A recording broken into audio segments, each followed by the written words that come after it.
Paula there, basically just saying being original is one way to make an impact in the world. It's the conversation on TOS Television Network, your digital first Pan-African network. As always, the conversation today is going to be quite engaging and insightful. And of course, we're reaching you from Abuja, that's Nigeria's capital city. My name is Adesuwa Osoyi.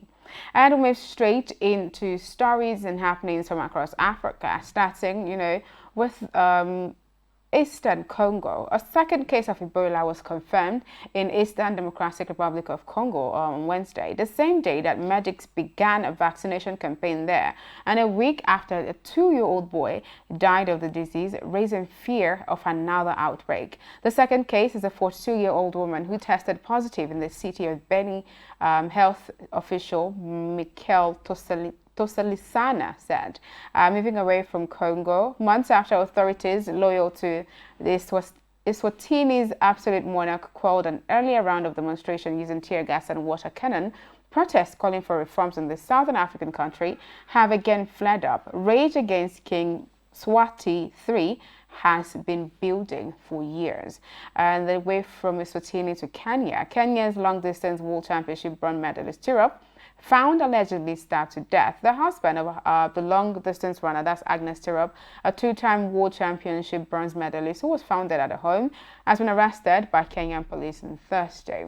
Now that's it for stories and developments across Africa. But before we continue with the show, I'm going to be bringing you COVID-19 update from across Africa. COVID is real and you have to do your part to ensure that you and the next person is safe. So COVID-19 update from across Africa, and after that we'll be going over to the big story.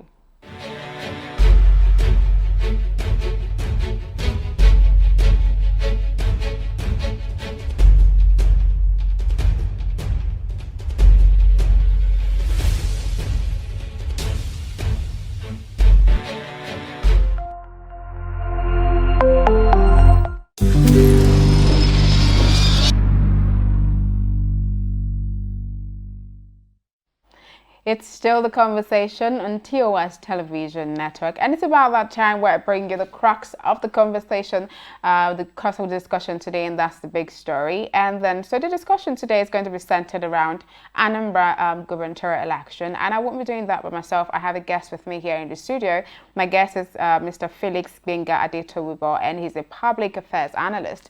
Welcome to the show, Mr. Felix. Thank you. How are you doing today? I'm fine. Okay, so let's go straight into the conversation. The Inspector General of Police, that's Usman Baba, has disclosed that 34,587 operatives, that's including special forces, will be deployed in Anambra State for the November 6th governorship election, following security threat analysis conducted by Force Intelligence Bureau. So the question here is, for a state election, is that number not too high to deploy over 34,000 security forces to just one state for a governorship election? What's your take on that? Thank you very much. To be sincere with you, that's way too high. Okay. What do we want to run? A governorship election? Just one state out of 36 states, with the Federal Capital Territory 37. Yeah. Just for one, we are deploying over almost 35,000 personnel. Why? These are the things that could make people to be scared, and you see that people may not even really want to come out because we've seen over time how people feel that deployment of a security personnel in this number is to intimidate people. We saw what happened in Kogi State and in some other parts of the country, in the previous elections. So I, as a person, I feel that's way too high. And considering the security concerns in the country, what if, God forbid, if something should happen in another place, how many do we now want to, put in that particular area? So we have to be concerned about all these things and weigh our options before we just, put these troops that are not even enough in the first place, to just election that should hold just for a day. Okay, but I think on the part of the government, there's a lot of uprising that's been happening in the southeastern part of Nigeria with the IPOB, the Eastern Security Networks, and people having to sit at home because to avoid gunfires and all of that. And then I do know that just last week the president was saying they were going to declare a state of emergency in Anambra State, following the election. You don't think having to look at the high rate of insecurity that has been baffling the Southeast in the past months, that it's actually justifiable to send that number to the state? Well, that may be correct, but I think it's not still justifiable. Okay. Because this is just an election for a state. Truly, we're having the uprising in the state, but if you ask people, they will tell you that it's not really that the people are the cause of these things. We've seen where even people staying in that particular state have tried to come up with some allegations against the military men that they are collecting some things from, maybe that's the reason why they are doing all these things, but no wrong is right. We can't say because maybe because they have a reason why they are doing what they do, so they should continue. No, we shouldn't allow that in the country. But I still feel that deploying over 34,000 to that place is just too much. Before the election, things have been happening. How many troops were deployed there? Okay. You get? Yeah. At least we should weigh it like that. How many troops were deployed to bring everything down? I think I'm not sure they're up to 10,000. Why should it be that just in an election, just for a day, you now put like 34,000? People will start having that doubt in the government that probably the government is having interest in that particular thing. And since the federal government is in charge of the police, the military, to just look as if the government, the federal government has a hand in it. Probably they want to take it since you've seen a lot of defection happening. Okay, this state, we must take it. People can think in any way.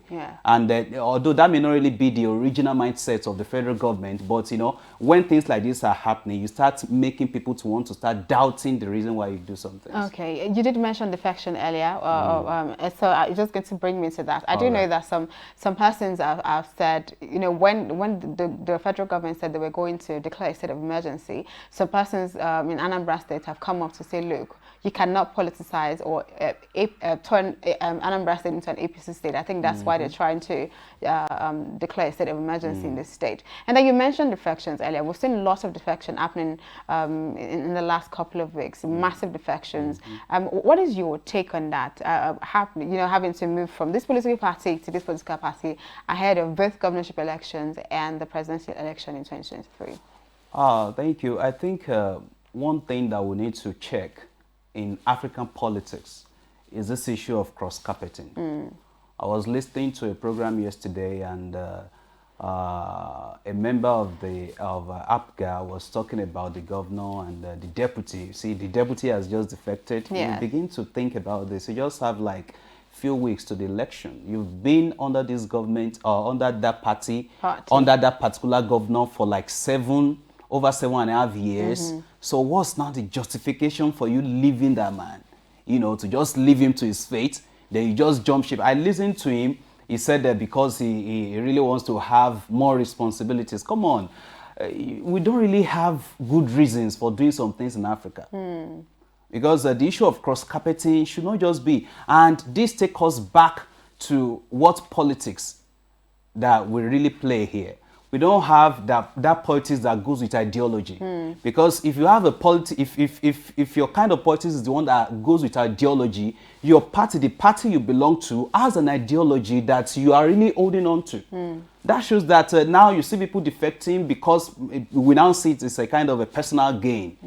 Anyone can just come to you, talk to you that don't worry, maybe we'll give you so position, just cross. So you cross, thinking that you are not sure of what's going to happen here. And for that defection, now we can easily connect this defection with the deployment of troops. You now begin to look at it. Is it that the deputy governor is seeing something that everybody is not seeing? You see, all these things make the people to start thinking. I'm not from the East, but the people there, the way they will start thinking that now the deputy governor has defected. Who knows what's going to happen? So people can just try to, connect the dots and like, wow, maybe there is a special interest about this place. So the issue of defection, cross-carpeting, we need to look at it critically in Africa. This has not been helping us. People do this, politicians do this for their personal gains. We've seen it severally. They just jump ship. When they see that this ship is sinking, the next thing they jump. They are not ready to give their all to the party that brought them to power. And this is a big problem. Okay, sure. But should the loyalty be to the party or to servitude? If being in this party would not not afford you the opportunity to actually serve the people the way you would want to serve the people, shouldn't you move? What was the thought of a defector in the first place? You are in a party because of the ideology of the party. I think that should be the reason why we join any group. I can't just join a group because of joining sake. I'm joining a group because of the ideology. I feel that, wow, this ideology is what can really propel me. But people, they are over ambitious most times. They want to just be there. They want to just be, not knowing that this power we see most times is given to us by God. So if you see that, okay, I am joining this party. Why are you joining? I'm not. It shouldn't be for servitude. And when you say servitude, it can be in we can interpret it in different forms. Yeah. One, is it to serve the boss, who is the governor? Let's use Anambra as example. Or is it to serve the boss or to serve the people? If you ask any politician in Nigeria, they will say they are into politics to serve their people. Yes. Now, you joined ABGA to serve the people, in quotes, because that's where I'm saying it. And we've seen severally where even members of ABGA in that state came out to say the governor really allowed this man, you know, he gave him that free hand, he gave him duties and the rest. If you want to you want to have more responsibilities, there are other means, there are other ways of, you know, giving responsibility to your people or giving back to them in your own way. So I don't really think it's because of a servitude to the governor just to bend to whatever the governor wants, because he never said it. We saw what happened in Ondo State the other time when Agbola Ajayi defected. When he left his boss, Akeredolu, he defected to PDP, from PDP, moved to Zenith Labour Party. All those things happened. He came up with his own reasons. He was having issues with his governor, with his boss. But this, we've never seen any report. I don't know, maybe that's me, but I've never seen any report about the governor and the deputy governor, where they have issues that will make him to just want to jump ship. Okay, actually we're out of time, so I asked a question right there. But thank you so much for, you know, joining me on the conversation this morning. Thank you. It was such a pleasure to have you and your opinion. You're welcome. Thank you. Thank you. And thank you to our viewers for joining us on the conversation this morning. Do not forget that the conversation comes to you every weekday. That's Mondays to Friday. And that means we will be back here on Monday. But before then, follow TOS TV Network across all social media platforms. That's TOS TV Network on Facebook, Twitter, Instagram, and of course, subscribe to TOS TV Network on YouTube.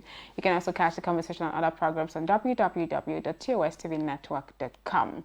My name is Ade Suwasu. Thank you so much for watching. Please remember to stay safe, and I'll see you on Monday.